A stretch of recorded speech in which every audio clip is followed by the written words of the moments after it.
Isang mapagpalang umaga sa inyo, brothers and sisters. Muli si Brother Chito na maghahatid sa inyo ng mabuting balita ng Panginoong Yesus, ang mabuting balita ng kaligtasan. Purihin natin ang Diyos, purihin natin ang Panginoong Yesus. Ang ibabahagi ko po sa inyo sa bidyong ito ay hanguin po natin sa aklat ng Mateo, chapter 27, verse 15 hanggang 26. Kapag dumaan po sa inyong mga wall, brothers and sisters, ang mabuting balita ng Panginoong Yesus, hanggat maaari po kung mapapanood po ninyo, kung kayo po ay may layunin na magkamit ng buhay na walang hanggan, tapusin po ninyo ang bidyong ito upang nang sa ganon ay maunawaan po ninyo kung ano po ang ibig sabihin ng mabuting balita ng Panginoong Yesus. So narito po ang ating ebanghelyo sa bidyong ito. Tuwing pista ng Paskwa, kinaugalian na ng gobernador ang magpalaya ng isang bilanggo. Sino mang mahiling ng taong bayan. Noon may isang kilalang bilanggo na nagngangalang Jesus Barabas. Kaya't nang magkatipon ang mga tao, tinanong sila ni Pilato, "Sino ang ibig ninyong palayain ko? Si Jesus Barabas o si Jesus na tinatawag na Kristo?" Alam ni Pilato na inggit ang nag-udyok sa kanila na dalhin sa kanya si Jesus. Hindi lamang iyan, samantalang siya'y nakaluklok sa hukuman. Nagpasabi sa kanya ang kanyang asawa, "Huwag kang makialam sa taong iyan na walang kasalanan, sapagkat kagabi pinahirapan ako ng aking panaginip tungkol sa kanya." Ang mga tao na may sinulsulan ng mga punong saserdote at mga matatanda ng bayan na hilingin kay Pilato na si Barabas ang palayain at si Jesus ay ipapatay. Muli silang tinanong ng gobernador, "Sino sa dalawa ang ibig ninyong palayain ko?" "Si Barabas po," sagot nila. Sinabi sa kanila ni Pilato, "Kung gayon, ano ang gagawin ko kay Jesus na tinatawag na Kristo?" Sumagot ang lahat, "Ipako sa krus." "Bakit? Anong masama ang ginawa niya?" tanong ni Pilato. Ngunit lalo pa nilang isinigaw, "Ipako sa krus." Nang makita ni Pilato na wala siyang magagawa at malamang pang magkagulo ang mga tao, nagpakuha siya ng tubig at naghugas ng kamay sa harapan ng mga tao. "Wala akong pananagutan sa kamatayan ng taong ito. Bahala kayo," sabi ni Pilato. Sumagot ang mga tao, "Pananagutan namin at ng aming mga anak ang pagkamatay niya, at pinalaya niya si Barabas. Ngunit pinahagupit si Jesus at ibinigay sa kanila upang ipako sa krus."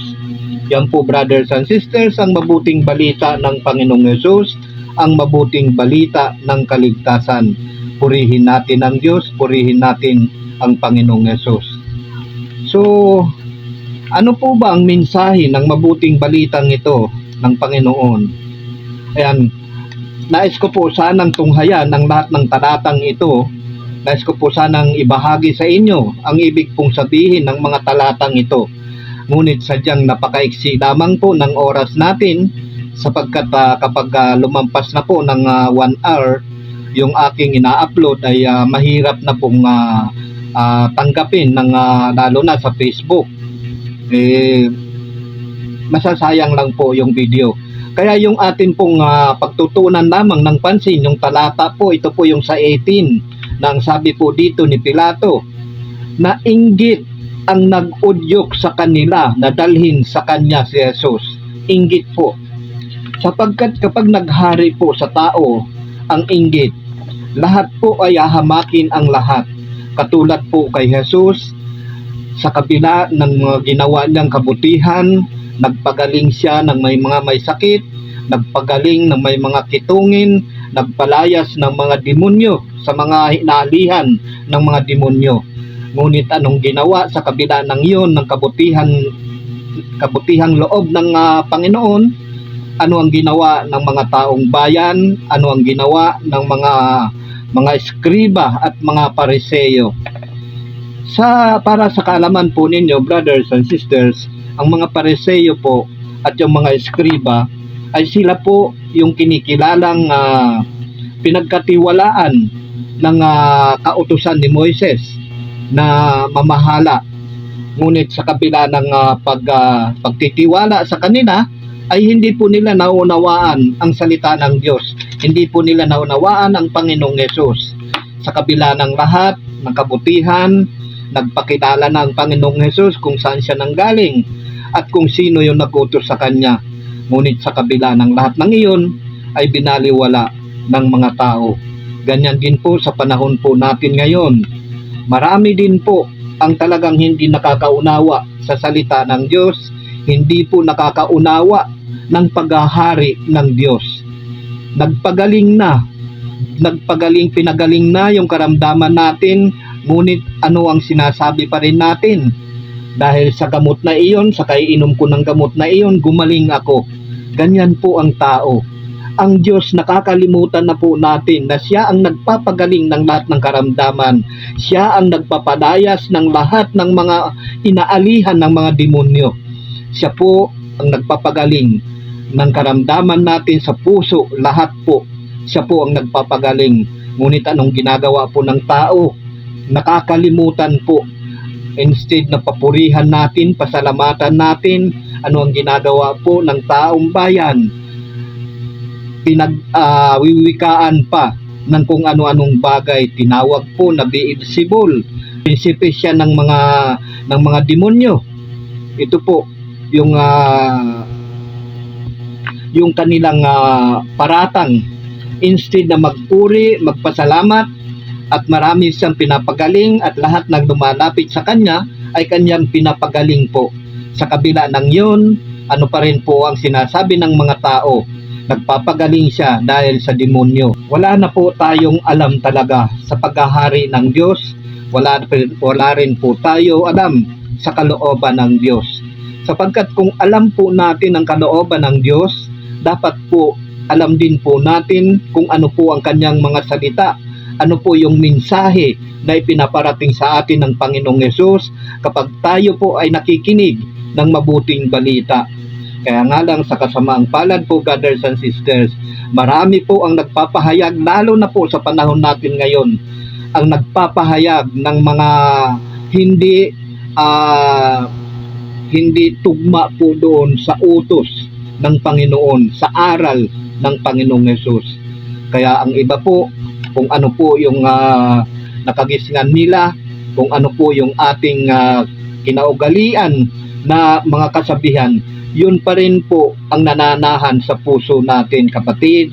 Kung hindi po natin babaguhin yan, panahon na po, wala po tayong pupuntahan, sapagkat ang pamumuhay po ng lahat ng tao, wala pong kaugnayan yan sa Diyos.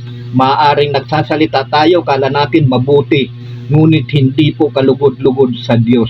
Iba po yung mabuti at iba po yung kalugod-lugod sa Diyos, yung karapat-dapat sa Diyos. Yan po yung hanapin natin, hindi po kalugod-lugod sa tao. Huwag po nating kalugdan ang gawa ng tao. Bagkus una natin pong kalugdan ay yung salita ng Diyos, yung mga gawa ng Diyos. Hindi po ang gawa ng tao. Wala pong kaugnayan yan sa kaharian ng Diyos. Yan po na tinatahak nating buhay na yan, yung nakagisnan nating buhay na yan. Wala pong kaugnayan yan sa Diyos.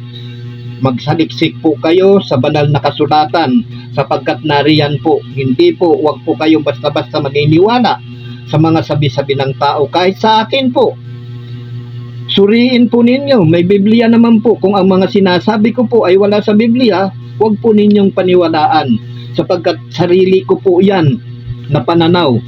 Pero kapag nakita po ninyo nasa sa Biblia po yung mga sinasabi ko, hindi ko po sinasabi na makinig kayo sa akin. Sa Diyos po kayo makinig. Kung ano yung hinahatid kong balita sa inyo, mabuting balita, yan po ay nanggagaling po sa Panginoon at hindi po ako ang nagsasabi niyan, sapagkat nasusulat po sa aklat ng Juan, na ang sabi po dito sa aklat ng Juan, chapter 16, verse 12,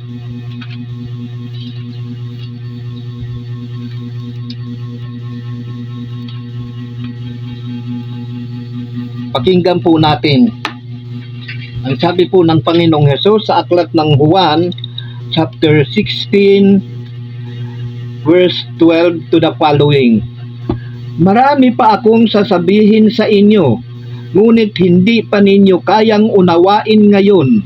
Pagdating ng Espiritu ng katotohanan, tutulungan niya kayo upang maunawaan ninyo ang buong katotohanan, sapagkat magsasalita siya hindi sa ganang kanyang sarili.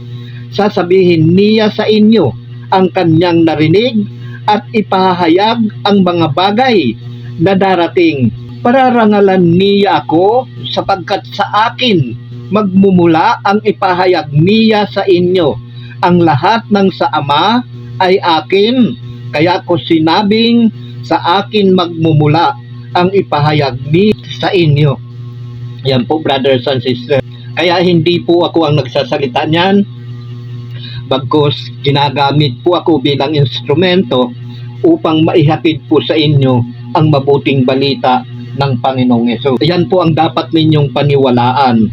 Hindi po ako, hindi po yung mga nangangaral na taliwas sa turo ni Kristo. Sapagkat kung hindi po tayo mananahan o mamumuhay sa turo ni Kristo, ay wala po tayong kaugnayan sa Diyos. Hindi po tayo pananahanan ng Diyos. Kaya kung sino man ang nagtuturo ng salita ng Diyos na dinaragdagan, ay hindi po pinananahanan ng Diyos. Paano ko nasabi? Basahin natin sa aklat ng ikalawang Juan, chapter 2, verse 9, na ang sabi dito. Sabi po dito, kapag ang isang nagtuturo ng salita ng Diyos, nang may dinadagdag po dito, hindi po yung natural na turo ni Kristo, yan po ay wag po ninyong pakikinggan. Yung mga nagdaragdag. Kaya magsaliksik po kayo para hindi po kayo mapahamak. Sayang po. Iligtas po ninyo ang sarili ninyo. Wala pong makapagliligtas sa buhay natin ay pinagkaloob sa atin ng Diyos kung hindi yung ating sarili. Hindi po ako makapagliligtas sa inyo. Ang makapagliligtas sa inyo, ang pakikinig ninyo sa tamang aral ni Kristo at yung pagsasabuhay. Yan po ang makapagliligtas po sa bawat isa sa atin. Hindi po ako ang makapagliligtas sa inyo, hindi kung sino.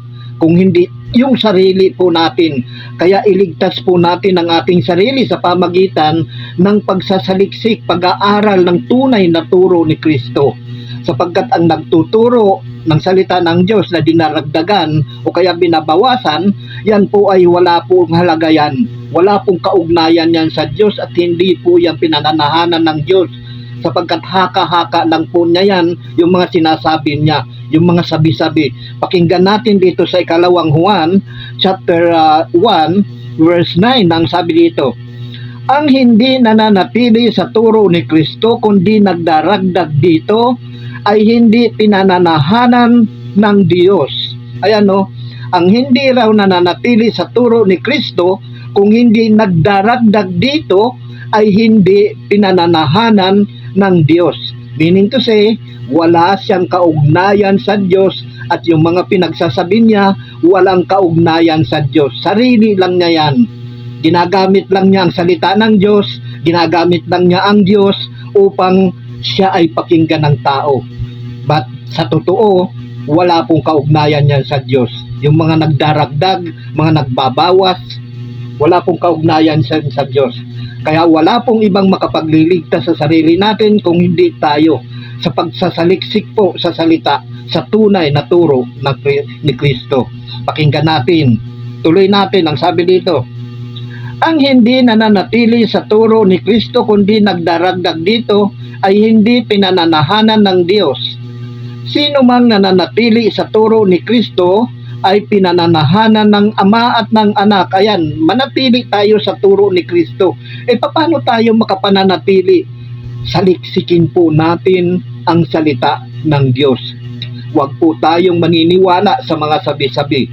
Ipinagpauna na po ng Panginoong Hesus yan. Dito pa po sa Mateo, naandyan na po yan. Hanggang dito sa Juan. Sa lahat po ng libro, sa lahat po ng banal na kasulatan, nariyan po yan. Ang paalala lagi sa atin ng Panginoon na marami ang lilitaw sa kanyang pangalan.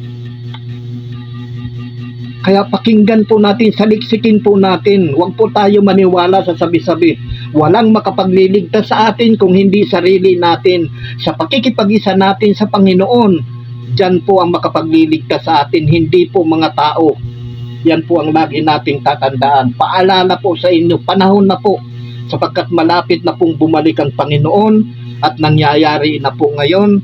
Nakita ninyo ang talinghaga ng Panginoong Hesus. Kapag nagdarahon na ang puno ng igos, malapit ng tag-araw. Ibig sabihin, yung mga nangyayari ngayon na pinaalala ng Panginoong Hesus, yung lindol, gera, yung kaharian, kapwa-kaharian maglalaban, ayan po, nangyayari po ngayon. So yan po yung palatandaan doon sa sinabi ng Panginoong Hesus sa Mateo na kapag nagdarahon ang puno ng igos, makikita ninyong umusbong yung mga dahon, ibig sabihin magtatag-araw na. Tag-araw ba ang tinutukoy doon? Hindi po. Yung pagbabalik ng Panginoong Hesus, yung mga huling araw, yan po yung tinutukoy doon. Hindi po literal yun na tag-araw. Ginamit pong parabol ng Panginoong Hesus yan na puno ng igos o iba pa na puno ng kapag malapit na yung tag-araw, makikita mo nag-uusbungan yung bagong yung mga bagong dahon. Yan po. So nakikita po natin ngayon yan.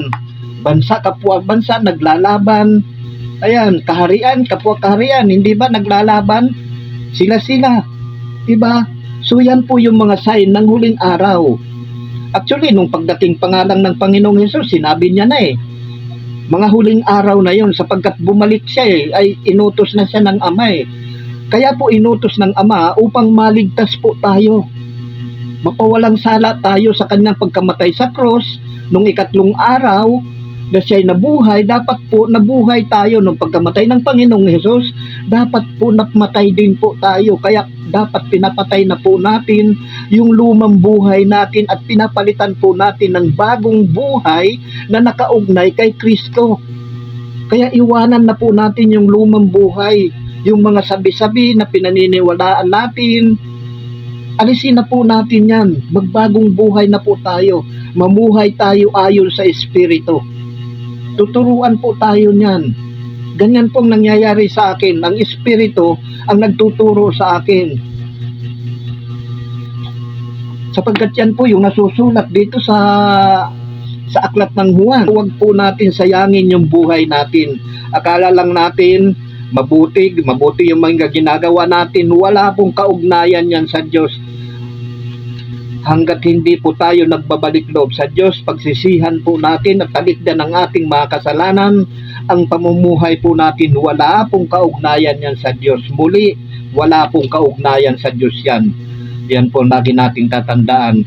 Kaya nga, sabi nga ng Panginoong Hesus dito sa aklat ng Juan, chapter 16, verse 12 to the following, sabi na nga, marami pa akong sasabihin sa inyo, ngunit hindi pa ninyo kayang unawain ngayon. Pagdating ng Espiritu ng katotohanan, tutulungan niya kayo upang maunawaan ninyo ang buong katotohanan, sapagkat magsasalita siya hindi sa ganang kanyang sarili, sasabihin niya sa inyo ang kanyang narinig at ipahayag ang mga bagay na darating. Ito po yung hindi natin alam yung mga bagay na darating.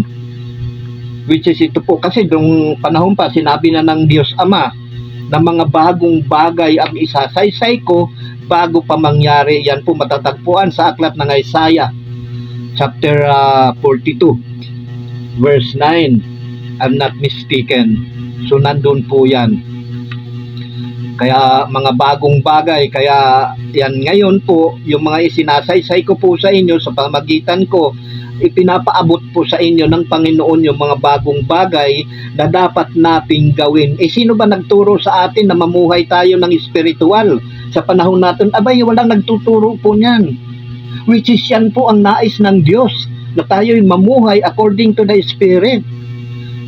Sapagkat yan po ang nasusulat dito sa aklat ng Juan chapter 3 verse 3. Nang sabi dito ng Panginoong Hesus, pakinggan po natin. Ayan, ang sabi po dito ng Panginoong Hesus sa aklat ng Juan chapter 3 verse 3 to the following o until 7 verse 7, sabi dito, sumagot si Hesus, sinasabi ko sa inyo, maliban na ipanganak na muli ang isang tao, hindi siya paghaharian ng Diyos. Paano pong maipapanganak na muli ang isang tao kung matanda na siya? Makapapasok pa ba siya sa tiyan ng kanyang ina para ipanganak uli? Tanong ni Nicodemo. Sinasabi ko sa inyo, ani Jesus, maliban na ang tao'y ipanganak sa tubig at sa espiritu, hindi siya paghaharian ng Diyos. Ang ipinanganak sa laman ay laman, at ang ipinanganak sa espiritu ay espiritu. Huwag kayong magtaka sa sinabi ko sa inyo, lahat ay kailangang ipanganak na muli. Lahat po, wala pong exempted. Kapag na hindi ka ipinanganak ng muli, wala ka pong kaugnayan sa Diyos. Wala pong kaugnayan yung ating buhay sa Diyos. Yung ating mga pinaggagawa po, wala pong kaugnayan sa Diyos. Malibang ipanganak tayo sa tubig at sa espiritu. Ang espiritu po kasi ang nagbibigay buhay. At yung mga salita ng Panginoon na inahatid ko po sa inyo, espiritual po yan. Kaya tingnan nyo, wala po akong sinasabi dito mga bagay na literal. Although hindi ko po maiwasan paminsan-minsan, pero pinapaliwanag ko po sa inyo yan. Kapag ako po ay gumamit ng mga bagay na literal, unlike yung mga ibang nangangaral hanggang sa matapos, puro yung mga bagay sa sanlibutan ito. Kaya yung pangangaral na instead na ito yung turo ni Kristo na mamuhay tayo espiritual, hindi po, wala po nagtuturo nito. Which is ito po yung kailangan natin pamumuhay ngayon. Ito po ang nais ng Diyos Ama na makarating sa atin, na mamuhay tayo ayon sa espiritual, ayon sa espiritu. Ito yung sinasabi ng Panginoon doon sa aklat ng Isaiah. Ang mga hula ko ay naganap na. Mga bagong bagay ngayon ang isasaysay ko bago pa mangyari. Kasi lahat po nung nasusulat sa lumang tipan na mangyayari po sa atin yan ngayon sa generation natin, sa panahon po natin ngayon. Sapagkat yan po ay nakaprogram na po yan. Salita po ng Diyos yan. Kapag sinabi ng Diyos, kapag hindi kayo nagbago ng inyong pamumuhay, mamamatay kayo. Mamamatay po tayo. Wala pong exempted doon. Lahat tayo. Kapag sinabi ng Diyos na mabubuhay ka, mabubuhay ka. Kapag nagbagong buhay ka. Kaya akala lang po natin kasi laro lang. Kaya hindi po natin pinag-uukulan ng pansin. Wala pong nangangaral nito na mamuhay tayo ayon sa espiritu. Puro pinangangaral yung mga bagay sa sanlibutan ito. Puro kahalayan. Yung totoong turo ni Kristo nawawala na po. Hindi na po natin marinig. Huwag po nating sayangin ang buhay natin sa mga taong walang kaugnayan sa Diyos. Umiwalay po tayo, iiwas po natin. Kaya nga sabi ni Apostol San Pablo, huwag kayong makikiapid sa mga kasamaan o kasalanang ginagawa ng ibang tao. Huwag kayong makikiapid, huwag kayong makikisangkot. Ibig sabihin, iligtas po ninyo, iligtas po natin ang ating sarili sa tiyak na kaparusahan. Sapagkat paparusahan po tayo sa impyerno pagdating ng panahon. Yan po ang bagsak natin kung hindi po tayo magbabalik loob sa Diyos, kung hindi po tayo mamumuhay ayon sa Espiritu. Yan po ang tandaan po natin. Kaya kapag nangyari na po yan, maalala ninyo yung mga sinabi ko. Yung pinapahatid sa inyo ng Panginoon. So babalik po tayo doon, ayan po sa ating ebanghelyo. Bakit po sinabi, inggit po, yan po ang naghahari ngayon sa mga tao. Yun po yung naghari doon sa mga tao noon. Actually, yung mga eskriba na yun at saka mga Pariseo, yun po yung kinikilala na tagapaghatid noon ng kautusan ni Moises. Pero sila man ay walang pangunawa. Pakinggan natin dito sa aklat ng Mateo, chapter 12, verse 22 hanggang 24. Nang sabi dito, may dinala kay Jesus sapagkat ang kinainggitan po kasi ng mga Pariseyong ito at saka ng mga taong bayan, yung matatanda, yun po yung pagpapagaling ng Panginoon. Hinuhusgahan siya na ang sabi, siya daw ang prinsip ang nagbigay sa kanya ng kapangyarihan, prinsipe ng si Beelzebul, prinsipe ng mga demonyo. Marami po kasing pangalan yan si Satanas Satanas, Beelzebul, ayan, demonyo, ayan, yung mga pangalan yan. Maraming pangalan yan si Satanas manunukso, ayan. Ang sabi po dito, kaya kinainggitan po ito ang Panginoong Yesus. Sa kabila ng mabubuting ginawa niya, nagpagaling siya, nandun pa rin, kinainggitan siya ng mga tao. Pakinggan natin sa aklat ng Mateo chapter 12 verse 22 hanggang 24. Ang sabi dito, may dinala kay Jesus na isang lalaking bulag at pipi na inaalihan ng demonyo. Pinagaling niya ang lalaki, anupat ito'y nakapagsalita at nakakita. Nagtaka ang lahat at ang sabi, ito na kaya ang anak ni David? Nang marinig ng mga Pariseo ay sinabi, nakapagpapalayas ng mga demonyo ang taong iyan sapagkat binigyan siya ni Beelzebul na prinsipe ng mga demonyo ng kapangyarihang gumawa niyon. Nakita niyo, brothers and sisters, nagpagaling na. Hindi naman makapagpapagaling si Beelzebul lalo pa niyang dadagdagan yung sakit mo. Tingnan mo, sa kabila ng mabubuting gawa ng Panginoon, inalipusta pa rin nila. Pinagwikaan pa rin ng hindi magaganda. At tinawag pa na prinsipe ng mga demonyo ang nagbigay sa kanya ng kapangyarihan. Tuloy natin sa aklat ng Marcos, chapter 3, verse 22, nang sabi dito, sinabi naman ng mga eskriba, nakita nyo, eskriba sa mga Pariseo, ng mga eskribang dumating mula sa Jerusalem. Inaalihan siya ni Beelzebul, ang prinsipe ng mga demonyo. Ito ang nagbigay sa kanya ng kapangyarihang magpalayas ng mga demonyo. Hallelujah. Walang kaalam-alam talaga.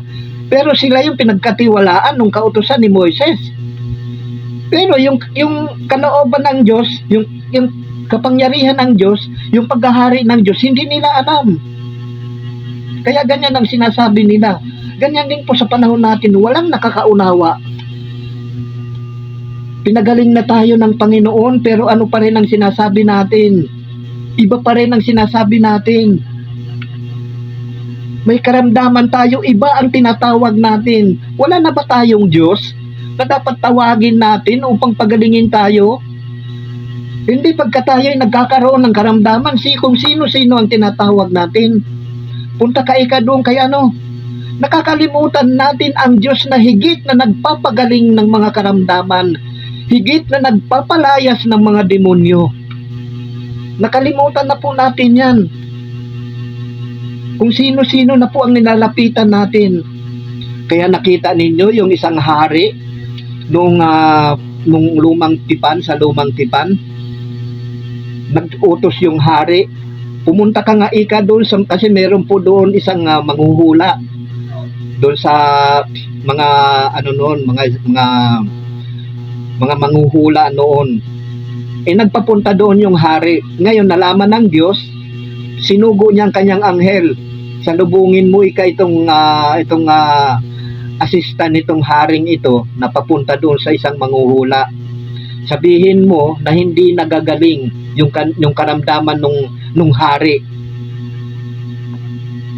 Sinalubong po nung anghel ng Diyos yung hari, nung assistant nung haring iyon. At sinabi yung pinasasabi ng Diyos Ama. Sabihin mo ika doon sa hari, hindi nagagaling ang kanyang karamdaman. Wala ba kayong Diyos na dapat ninyong lapitan? Pagdating ng gabi, wala na, namatay siya.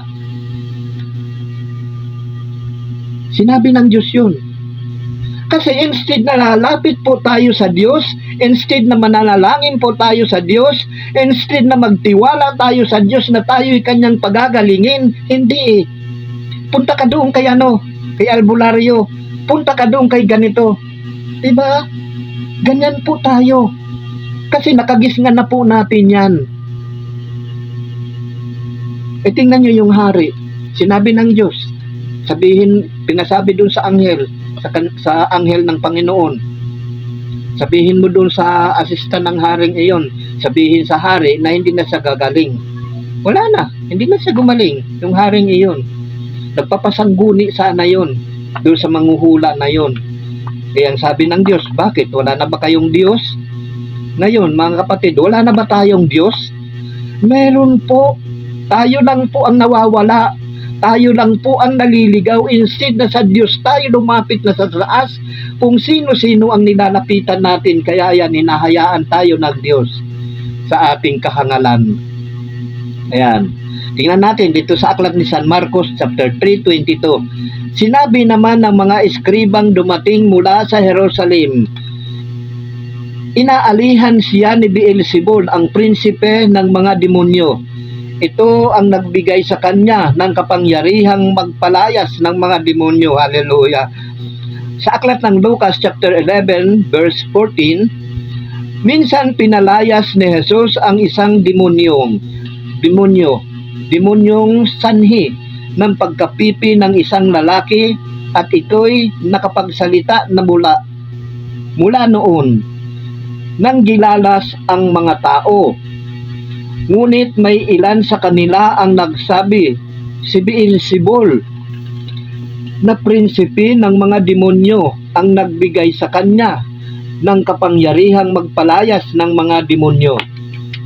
Sa aklat ng Juan chapter 8 verse 51, tandaan ninyo, ang sabi ng Panginoon, tandaan ninyo, ang namumuhay ayon sa aking aral, kailanmay di makararanas ng kamatayan. Yan po yung sabi ng Panginoong Yesus. Sa kabila ng pag-asang iyan na sinabi niya doon sa mga tao, doon sa mga eskriba, doon sa mga pariseyo, sa matatanda ng bayan, pag-asa po natin yan na inihayag ng Panginoon upang maniwala po tayo na may Diyos na nagpapagaling. Na ang sabi ng Panginoong Hesus, tandaan ninyo, ang namumuhay ayon sa aking aral, kailan may di makakaranas ng kamatayan. Ano ang sinabi ng mga Hudyo? Instead na maniwala, ano ang sinabi nila? Sinabi ng mga Hudyo, ngayon natitiyak naming inaalihan ka nga ng demonyo. Namatay si Abraham at ang mga propeta. Pero sinabi mong hindi mamamatay kahit kailan ang sino mang namumuhay ayon sa iyong aral. Tingnan nyo mga brothers and sisters, kung inyo pong natatandaan na susubaybayan, sinabi na po ng Panginoon kung sino yung dapat nating lapitan, kung kanino dapat tayo lumapit, kung sino yung dapat nating papurihan, kung sino yung dapat nating parangalan. Ipinakilala na ng Panginoong Hesus ang sarili niya at ang Ama. Pero ano ang ginawa ng taong bayan? Kinainggitan siya sapagkat siya'y nagpapagaling, nagpapalayas ng mga demonyo, nagpapagaling ng lahat ng may karamdaman. sa kabila ng kabutihan ng Panginoon, kinainggitan pa rin siya at itinako sa krus, ipinapatay. Instead of si Pilato, si Barabas. Si Barabas ang ipapatay sapagkat yun po mapaghimagsik na tao po yun. Kaya po nakulong yun. Pero sa kabila ng kabutihan, ng pagsasabi ng katotohanan ng Panginoon, siya pa rin po ang ipinapako nila. Alam nyo kung ano ang dahilan? Upang matupad ang sinabi ng Ama na mangyayari. Kaya ang lahat ng nasusulat po sa banal na kasulatan, yan po ay mangyayari. Sa ayaw natin at sa gusto, mangyayari po yan. Kapag sinabi ng Diyos, kapag hindi kayo nagbagong buhay, ay tiyak na kayo'y mamamatay. Kapag hindi kayo nagsisi at tinalikdan ninyo ang inyong kasalanan, kayo ay mamamatay. Mangyayari po yan sapagkat yan po ang salita ng Diyos ay hindi nagbabago kailanman at magpakailanman. Amen. Yan po ang mangyayari sa atin. Kung hindi po tayo magbabagong buhay, kung hindi po tayo magbabalik loob sa Diyos, talagang mamamatay po tayo. Walang pagsala po yan. Doon pa lamang po sa pagbabautismo po ni Juan Bautista, sinabi niya na po yan sa mga tao. Binabautismuhan ko kayo sa tubig bilang tanda ng inyong pagsisisi at pagbagong buhay, pagtalikod sa mga kasalanan. Anong ginawa ng mga tao pagkatapos mabautismuhan? Patuloy pa rin sa pagkakasala, patuloy pa rin sa pagsuway sa utos ng Diyos. Wala na tayong natututuhan. Kaya hindi po natin masisisi ang Diyos kung may nangyayari sa atin na hindi maganda. Tayo po ang may kagagawan yan. Hindi po natin pinaglalabanan, hindi po natin nilalabanan ang gawa ng dyablo. Hindi po natin nilalabanan ang gawa ng masamang espiritu. Hindi po natin nilalabanan ang mga gawa ni Satanas. Bagkus hinahayaan po natin at iba po yung mga sinasabi natin, sinisisi po natin ang Diyos na tayo rin ang may kagagawan. Kaya narito po, kaya sabi dito, pinakilala na nga po ng Panginoon kung ano ang paghahari ng Diyos, kung sino siya at ang Ama. Pinakilala na po niya. Sa kabila noon ay hindi pa rin naniwala ang mga tao. Pakinggan natin sa aklat ng Juan chapter 10 verse 22 hanggang 38 nang sabi po ng Panginoong Yesus. Nangyayari po yan sa panahon natin ngayon. Pinagaling na po tayo sa ating mga karamdaman po yung mga sinasabi natin iba. Instead na papurihan natin ang Diyos, parangalan natin ang Diyos, pasalamatan natin ang Diyos, hindi natin nagagawa dahil nakalimutan na natin ang Diyos. Hindi natin kilala ang Diyos, kaya hindi natin mapasalamatan. Dapat ang Diyos ang lalong pinasasalamatan natin. Hindi po masama na pasalamatan natin yung magagawang mabuti sa daigdig na ito. Pero dapat meron tayong higit na pasalamatan, meron tayong higit na papurihan ang Diyos. Ang dapat nating papurihan magpakailanman. Hindi po yung sarili natin, hindi po yung mga gawa natin, kung hindi ang Diyos. Pakinggan natin dito sa kabila ng pagpapakilala ng Panginoong Yesus, hindi pa rin po siya pinaniwalaan ng taong bayan. Basahin natin dito sa aklat ng Juan chapter 10 verse 22 hanggang 38 nang sabi dito, taglamig noon, kasalukuyang ipinagdiriwang sa Jerusalem ang pista ng pagtatalaga ng templo. Naglalakad si Jesus sa templo sa portiko ni Solomon. Pinaligiran siya ng mga Hudyo at sinabi sa kanya, hanggang kailan mo kami pag-aalinlanganin? Kung ikaw ang Kristo, sabihin mo na ng tiyakan. Tingnan nyo, sa kabila ng pagpapagaling ng Panginoon, pagpapalayas ng mga demonyo, pagbuhay ng mga patay, hindi pa rin sila, nag-aalinlangan pa rin sila. Instead na manalig, magpasalamat, magpurihin ng Panginoon, wala nag-aalinlangan sila. Tuloy sa 25. Sumagot si Jesus, "Sinabi ko na sa inyo, ngunit ayaw ninyong maniwala. Ang mga ginagawa ko sa ngalan ng aking Ama ay nagpapatutuo tungkol sa akin. Ngunit ayaw ninyong maniwala sapagkat hindi kayo kabilang sa aking mga tupa." Ayan, kapag ayaw nating maniwala sa Panginoon, ayaw natin maniwala sa salita ng Diyos, hindi po tayo kabilang sa mga tupa ng Panginoon sapagkat, tuloy sa 27, nakikinig sa akin ang aking mga tupa, nakikilala ko sila at sumusunod sila sa akin.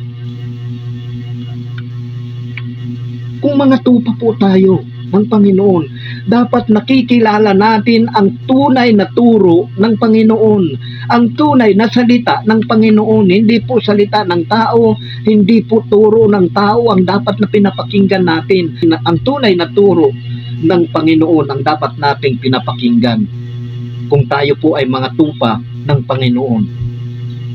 Sa 28, binibigyan ko sila ng buhay na walang hanggan, at kailanmay di sila mapapahamak. Hindi sila maaagaw sa akin ninuman. Ang aking Ama na nagbigay sa kanila sa akin ay lalong dakila sa lahat, at hindi sila maaagaw ninuman sa aking Ama.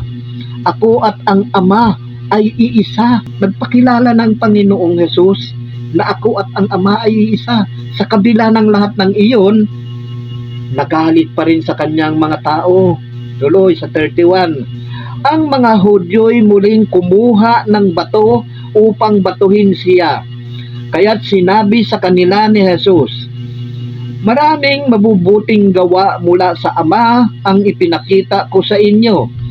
Alin ba sa mga ito ang dahilan at ako'y inyong babatuhin?" Sinagot siya ng mga Hudyo, "Hindi dahil sa mabubuting gawa kaya ka namin babatuhin, kundi dahil sa paglapastangan mo sa Diyos. Sapagkat nagpapanggap kang Diyos, gayong tao ka lang." Ayan po, di ba?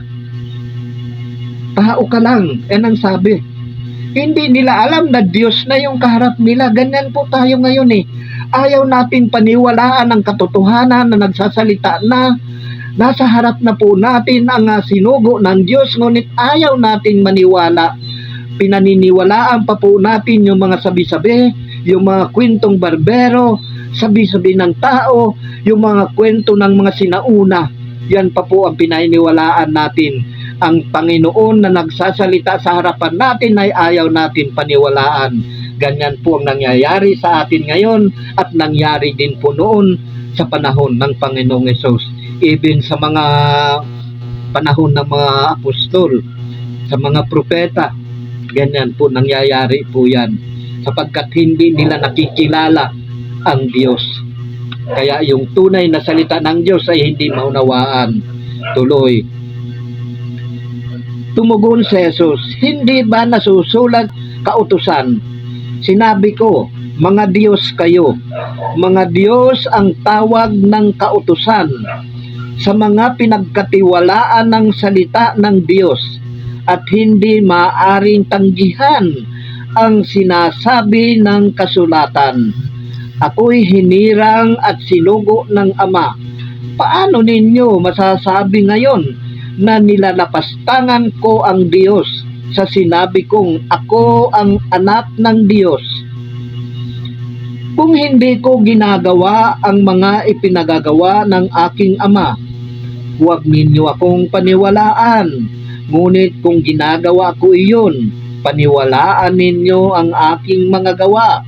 Kung ayaw man ninyo akong paniwalaan, sa gayon, natitiyak ninyong nasa akin ang Ama at ako'y nasa Ama. Hallelujah. Kitang-kita na po natin ngayon.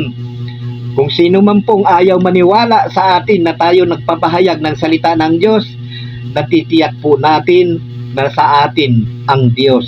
sapagkat wala pong nakikinig, wala pong makikinig sa nagsasalita ng katotohanan. Yung talagang katotohanan na turo ni Kristo, wala po. Wala pong mag-aaksaya ng panahon makinig ng katotohanan. Kasi ang napakinggan na po nila ay puro kwento ng barbero. Doon po tayo nasanay. Ang laking pasalamat ko sa Diyos sapagkat hinango po ako sa pagkaunawang iyon doon sa mga turo ng kwentong barbero. Salamat po sa Diyos. Kaya magpupuri ako sa Diyos magpakailanman sapagkat inalis po ako sa pagkaalipin na yun doon sa mga sabi-sabi ng matatanda. Salamat po. Yan po, brothers and sisters. So yan lamang po yung mabuting balita na inihatid ko sa inyo at sa pamagitan ko nahihatid po sa inyo ng Panginoong Yesus ang kanyang mabuting balita. Ayan, kung paniwalaan po ninyo, magpasalamat po kayo sa Diyos, hindi po sa akin. Sapagkat ako po ay isang alipin ng Panginoon na tagapaghatid lamang ng kanyang salita. Kung ano po ang sabihin sa akin ng Panginoon, yan po ang sasabihin ko, sapagkat bilang alipin, sumusunod lamang ako kung ano yung pinasasabi sa akin. So yun lamang po, brothers and sisters. Muli, paalala po sa inyo, ito galing po sa akin po ito. Personal ko pong paalala sa inyo. Sa panahon po natin ngayon, nalalapit na po ang pagbabalik ng Panginoon. Hanapin po natin ang katotohanan. Yan po ang makapagliligtas po sa atin. Muli, uulitin ko po sa inyo, hindi po ako ang makapagliligtas sa inyo. Hindi po yung sarili ninyo makapagliligtas sa inyo. Hindi po yung mga nangangaral ng salita ng Diyos ang makapagliligtas sa inyo. Lagi po nating tatandaan ang makapagliligtas po sa atin kung atin pong sasabihin at mananalig po tayo na ang Panginoong Hesus ang namatay sa krus at muling nabuhay at siya ang nagligtas sa atin. Yan po. Kaya lagi po nating tatandaan yan. Kaya ang sabi nga ni Apostol Pablo, tayo po ay maliligtas kung ipapahayag po natin ang ating pananalig at pananampalataya sa ating mga labi. Tayo po mismo ang makapagliligtas sa sarili natin. So yan po, katulad po niyan dito sa sanlibutan, ayan, katulad po niyan sa sanlibutan natin, may batas tayo, di ba? Na kapag ikaw ay nang rape, di ba? Kapag nang rape ka, di ba, makukulong ka. Kapag hindi mo pinaniwalaan yung batas na iyon, talagang makukulong ka nga kapag ginawa mo yung kahalayang iyon. So ganyan din po sa Diyos, sa kaharian ng Diyos. Pananagutan din po natin yan, ano man ang ginawa natin. Kasi batas po yan eh.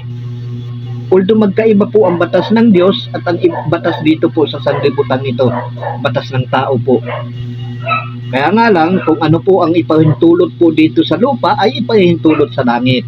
Ano bang ipagbawal dito sa lupa, ay ipagbabawal sa langit. Ibig sabihin, kapag legal po dito sa lupa, ay ipinapahintulot din po sa langit. Kaso maraming gumagawa ng illegal eh. Kaya yun. So yan lamang po, brothers and sisters, kayo na pong bahalang umunawa. Yan po ang idinudulot ko, panginahayag ko po sa inyo, logical po yan na salita. Kasi kung ang Diyos po kasi logical po, hindi po nagtuturo yan ng hindi logical. Yung mga pakalat-kalat lang ay tinuturo. So yan po, brothers and sisters, sana po ay magdulot sa atin ng panibagong buhay, pag-asa, kalakasan, kalusugan, ang ating mga nagpapakinggan na mabuting balita. Hanggang sa muli, kung luluobin ng Panginoon, sumain niyo ang pagpapala ng Diyos Ama, Diyos Anak, at ng Espiritu Santo. Sumain niyo ang kapayapaan ng Panginoong Hesus. Hanggang sa muli, God bless you all. Thank you, Lord. Thank you, Jesus.